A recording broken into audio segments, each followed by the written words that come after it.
സംസ്ഥാന സർക്കാർ ആഗോള അയ്യപ്പ സംഗമം എന്നൊരു പരിപാടി സംഘടിപ്പിക്കാൻ പോവുകയാണ്. സെപ്റ്റംബർ 20-ന് പത്തനംതിട്ടയിലെ പമ്പാ തീരത്താണ് ഈ മഹാസംഗമം നടക്കുന്നത്. അതിനുള്ള സംഘാടക സമിതിയൊക്കെ തന്നെ സംസ്ഥാന സർക്കാർ തീരുമാനിച്ച് കഴിഞ്ഞിട്ടുണ്ട്. ഏതാണ്ട് 1001 അംഗങ്ങളടങ്ങുന്ന ഒരു സംഘാടക സമിതിയാണ് രൂപീകരിച്ചിരിക്കുന്നത്. ഈ സംഗമത്തിലേക്ക് പ്രതിപക്ഷ പാർട്ടികളെ, ഒപ്പം തന്നെ കേരളത്തിലെ ഹൈന്ദവ സംഘടനകളെ, ഒപ്പം തന്നെ പല സംസ്ഥാനങ്ങളിലെയും മുഖ്യമന്ത്രിമാരെയും മന്ത്രിമാരെയും ഒക്കെ തന്നെ സംസ്ഥാന സർക്കാർ ക്ഷണിച്ചിട്ടുണ്ട്.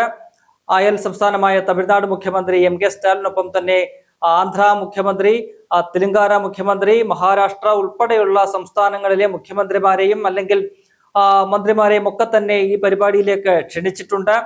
എന്നാൽ ഈ പരിപാടി ഇപ്പോൾ ഒരു വലിയ വിവാദത്തിലേക്ക് മാറിയിരിക്കുകയാണ്. കേരളത്തിലെ ഹൈന്ദവ സംഘടനകൾ തന്നെ ഈ വിഷയത്തിൽ സംസ്ഥാന സർക്കാരിനെതിരെ അത് രൂക്ഷമായ ഭാഷയിൽ വിമർശനവുമായിട്ട് രംഗത്ത് വരുന്നുണ്ട്. എന്ത് അർത്ഥത്തിലാണ് ഇത്തരം ഒരു സംഗമം സർക്കാർ നടത്തുന്നത്? അത് നടത്താൻ എന്ത് ധാർമ്മികമായ അവകാശമാണ് LDF സർക്കാരിനുള്ളത് എന്നതാണ് ഹിന്ദു ഐക്യവേദി ഉൾപ്പെടെയുള്ള സംഘടനകൾ ചോദിക്കുന്നത്. ഒപ്പം തന്നെ സംസ്ഥാനത്തെ പ്രതിപക്ഷവും അതിരൂക്ഷമായ ഭാഷയിൽ വിമർശനവുമായിട്ട് രംഗത്തെത്തിയിട്ടുണ്ട്. ഇത് തീക്കൊള്ളി കൊണ്ട് CPM തലചൊറിയുന്നതിന് തുല്യമാണ് എന്നാണ് പ്രതിപക്ഷ നേതാവ് VD സതീശൻ ഉന്നയിച്ചിരിക്കുന്ന വിമർശനം. അതായത് ഹൈന്ദവ സംഘടനകളെ ഉൾപ്പെടെ പങ്കെടുപ്പിച്ചുകൊണ്ട് ഇത്തരമൊരു പരിപാടി നടത്തുക വഴി വല്ലാത്ത തരത്തിലുള്ള ഒരു നടപടിയാണ് സംസ്ഥാന സർക്കാർ സ്വീകരിക്കുന്നത്. പ്രത്യേകിച്ചും CPM സ്വീകരിക്കുന്നത് ഭൂരിപക്ഷ വർഗീയതയാണ് CPM ലക്ഷ്യമിടുന്നത് എന്ന ഗുരുതരമായ ആരോപണം പ്രതിപക്ഷ നേതാവ് ഉന്നയിക്കുന്നു. അതിന് ഒരു കാരണവുമുണ്ട്.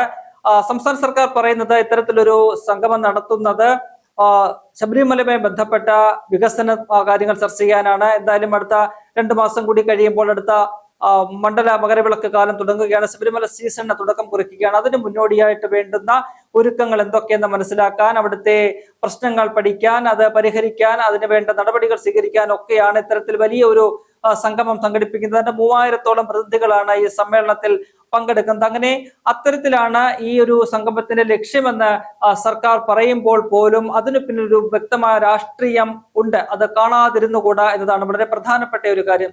നമുക്കറിയാം, തദ്ദേശ തെരഞ്ഞെടുപ്പ് 2 മാസത്തിന് ശേഷം വരാനിരിക്കുകയാണ്. അത് കഴിഞ്ഞാൽ ഏതാണ്ട് മാർച്ച് ഏപ്രിലോട് കൂടി തന്നെ നിയമസഭാ തെരഞ്ഞെടുപ്പിനും സംസ്ഥാനം സാക്ഷ്യം വഹിക്കും. നിയമസഭാ തെരഞ്ഞെടുപ്പിലേക്ക് സംസ്ഥാനം പോവുകയാണ്. ആ തെരഞ്ഞെടുപ്പുകളാണ് CPM ലക്ഷ്യം എന്ന് രാഷ്ട്രീയ നിരീക്ഷകർ ഒക്കെ തന്നെ വിലയിരുത്തുന്നു.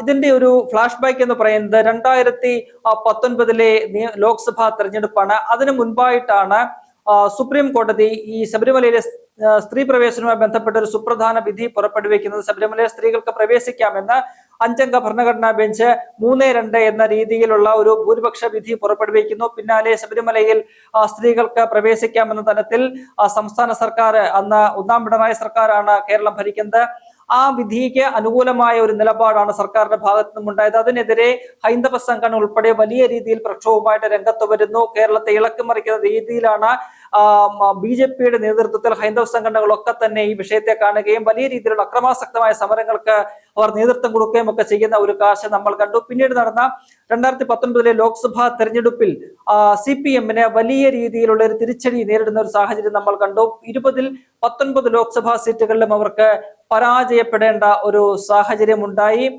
അതിന് പിന്നാലെ അവർ ഒരു രാഷ്ട്രീയ വിശകലനം, തെരഞ്ഞെടുപ്പിന്റെ ഒരു വിശകലനം നടത്തിയപ്പോൾ ആ തെരഞ്ഞെടുപ്പിൽ, ലോക്സഭാ തെരഞ്ഞെടുപ്പിൽ ഈ പറയുന്നത് പോലെ ശബരിമല വിഷയം തങ്ങൾക്ക് വലിയൊരു തിരിച്ചടിയായിട്ട് മാറി, ഹിന്ദു സമൂഹം തങ്ങൾക്ക് എതിരായിട്ട് മാറി എന്നൊരു വിലയിരുത്തലിലേക്കാണ് CPM-ന്റെ കേന്ദ്ര കമ്മിറ്റി ഉൾപ്പെടെ എത്തിച്ചേർന്നത്. ഒപ്പം തന്നെ ഈ പറയുന്ന തങ്ങൾക്ക് എല്ലാ കാലത്തും ഒപ്പം നിന്നിരുന്ന ഈഴവ സമൂഹം, അത് BDJS എന്ന പാർട്ടി രൂപീകരിക്കപ്പെട്ടതോടുകൂടി അതിലൊരു വിഭാഗം തങ്ങളെ വിട്ടുപോയി, അത് BJPക്കൊപ്പമാണ് ചേർന്നത്. അങ്ങനെ ഹിന്ദു സമൂഹം ഈ വിഷയത്തോടു കൂടി തങ്ങളിൽ നിന്നും കൂടുതലായിട്ട് അകന്നു എന്നൊരു വിലയിരുത്തലുണ്ടായി. അത് പിന്നീട് ആ പ്രശ്നങ്ങൾ പരിഹരിക്കാനുള്ള പല നീക്കങ്ങളും ഇടതുപക്ഷത്തിന്റെ ഭാഗത്തുനിന്നും പ്രത്യേകിച്ച് CPM-ന്റെ ഭാഗത്തുനിന്നും ഉണ്ടായി.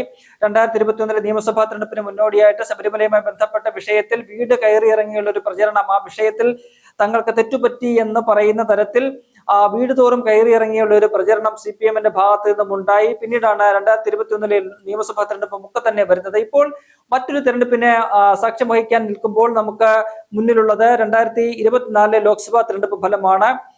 2019 നിന്നും വിഭിന്നമായ ഒരു ഫലമല്ല 2024 ഉണ്ടായിരിക്കുന്നത്. CPM-ന്റെ അംഗബലം ഒന്നിൽ തന്നെ നിൽക്കുകയാണ്.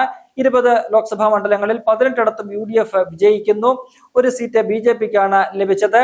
അപ്പോൾ ഈ ലോക്സഭാ തെരഞ്ഞെടുപ്പിലെ ജനഹിതം അത് തങ്ങൾക്ക് വലിയ രീതിയിൽ എതിരായി മാറി. എല്ലാ വിഭാഗം ജനങ്ങളും, ന്യൂനപക്ഷങ്ങളും ഭൂരിപക്ഷവും ഒക്കെ തന്നെ തങ്ങളെ കൈവിട്ടു എന്ന ഒരു തിരിച്ചറിവ് CPM-ന് ഉണ്ട്. അത് മറികടക്കുക എന്ന വലിയൊരു ലക്ഷ്യം, പ്രത്യേകിച്ചും തങ്ങൾ പിണക്കി നിർത്തിയിരിക്കുന്ന ഹൈന്ദവ സമൂഹത്തെ ഒപ്പം നിർത്താനുള്ള ഒരു തന്ത്രത്തിന്റെ ഭാഗമാണ് ഈ ഒരു ഹൈന്ദവ സമ്മേളനം അല്ലെങ്കിൽ അയ്യപ്പ സംഗമം, ആഗോള അയ്യപ്പ സംഗമം എന്ന ഒരു വിലയിരുത്തലാണ് രാഷ്ട്രീയ നിരീക്ഷകരൊക്കെ തന്നെ നടത്തുന്നത്. ഇത്തരത്തിലൊരു സംഗമം നടത്തുക വഴി BJP-യുടെ അല്ലെങ്കിൽ സംഘപരിവാർ സംഘടനകളുടെ ഒരു പിന്തുണ നേടുക, ഒപ്പം തന്നെ ഹൈന്ദവ സമൂഹത്തിന്റെ ഒരു പിന്തുണ നേടുക, അത്തരത്തിൽ ഒരു ഭൂരിപക്ഷ വർഗീയതയെ പ്രീണിപ്പിക്കുന്ന തരത്തിലുള്ള ഒരു നീക്കത്തിലേക്ക് CPM പോകുന്നു എന്നാണ് ഇതിൽ നിന്നും മനസ്സിലാക്കാൻ കഴിയുന്നത്. മറിച്ച് അവർ പറയുന്ന തരത്തിലുള്ള അവരുടെ ലക്ഷ്യങ്ങൾ അതിൽ നിന്നും വിഭിന്നമായിട്ട്, അതിലുപരിയായിട്ട് അടുത്ത നിയമസഭാ തെരഞ്ഞെടുപ്പിൽ തുടർച്ചയായി 3ാം തവണയും അധികാരത്തിലേറുക എന്ന ലക്ഷ്യത്തോടെ മുന്നേറുമ്പോൾ തങ്ങൾക്ക് ഈ പറയുന്നത് പോലെ ഇഴവ സമൂഹത്തിന്റെ, ഹൈന്ദവ സമൂഹത്തിന്റെ ഒരു പിന്തുണ വേണം. അതിന് ഗുണകരമാകുന്ന തരത്തിലുള്ള ചില നീക്കങ്ങൾ, ചില രാഷ്ട്രീയമായ ചില നീക്കങ്ങൾ അനിവാര്യമാണെന്ന് CPM തിരിച്ചറിയുന്നു. അതിന്റെ ഭാഗമായിട്ടുള്ള ഒരു സംഗമം എന്ന നിലയിലാണ് ഇതിനെ പ്രതിപക്ഷമൊക്കെ തന്നെ വിമർശിക്കുന്നത്. ലോക്സഭാ തെരഞ്ഞെടുപ്പിൽ ഈ പറയുന്നത് പോലെ 2021 നിയമസഭാ തെരഞ്ഞെടുപ്പിൽ തങ്ങൾക്കൊപ്പം നിന്ന ന്യൂനപക്ഷ വിഭാഗം, പ്രത്യേകിച്ച് മുസ്ലിം വിഭാഗം ഒക്കെ തന്നെ 2024 ലോക്സഭാ തെരഞ്ഞെടുപ്പ് വന്നപ്പോൾ CPM-നെ കൈയിഴിയുന്ന കാഴ്ച നമ്മൾ കണ്ടു. ന്യൂനപക്ഷങ്ങളുടെ ഒക്കെ തന്നെ പിന്തുണ ലഭിച്ചത്, അതിന്റെ ഗുണം ലഭിച്ചതും ഒക്കെ തന്നെ കോൺഗ്രസിനും UDF-നുമാണ്. ആ ഒരു പേടി CPM-ന് ഇപ്പോഴുമുണ്ട്.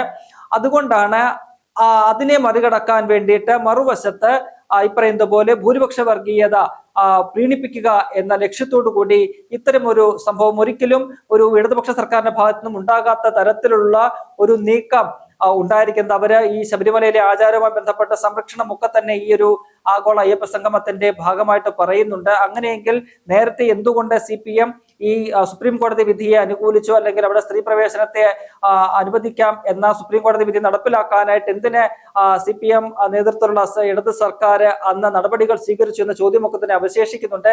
ഇന്നിപ്പോൾ അവര് ഈ പറയുന്നത് പോലെ ശബരിമലയിലെ ആചാര സംരക്ഷണം, കാലങ്ങളായിട്ടുള്ള ആചാര സംരക്ഷണം അത് സംരക്ഷിച്ച് മുന്നോട്ട് കൊണ്ടുപോകേണ്ടതിന്റെ ആവശ്യകതയൊക്കെ തന്നെ അവരിങ്ങനെ വിളിച്ചു പറയുകയാണ്. അപ്പോൾ അവരുടെ ഈ വിഷയത്തിലെ ഇരട്ടത്താപ്പ് തുറന്നു കാട്ടപ്പെടുന്നു. അപ്പോൾ അവർ പുറമെ പറയുന്നതല്ല അവരുടെ ലക്ഷ്യം, മറിച്ച് ഇത്തരത്തിലൊരു സംഗമം നടത്തുക വഴി ഈ ഹൈന്ദവ സമൂഹത്തെ അല്ലെങ്കിൽ ആ വോട്ട് ബാങ്കിനെ തങ്ങൾക്ക് അനുകൂലമാക്കി മാറ്റുക, അങ്ങനെ അടുത്ത വരുന്ന 2 തെരഞ്ഞെടുപ്പുകളിലും അത് തങ്ങൾക്ക് നേട്ടമാക്കി മാറ്റുക എന്നത് മാത്രമാണ് CPM-ന്റെയും ഒപ്പം തന്നെ CPM നയിക്കുന്ന ഇടതുപക്ഷത്തിന്റെയും ലക്ഷ്യമെന്നാണ് വിലയിരുത്തപ്പെടുന്നത്.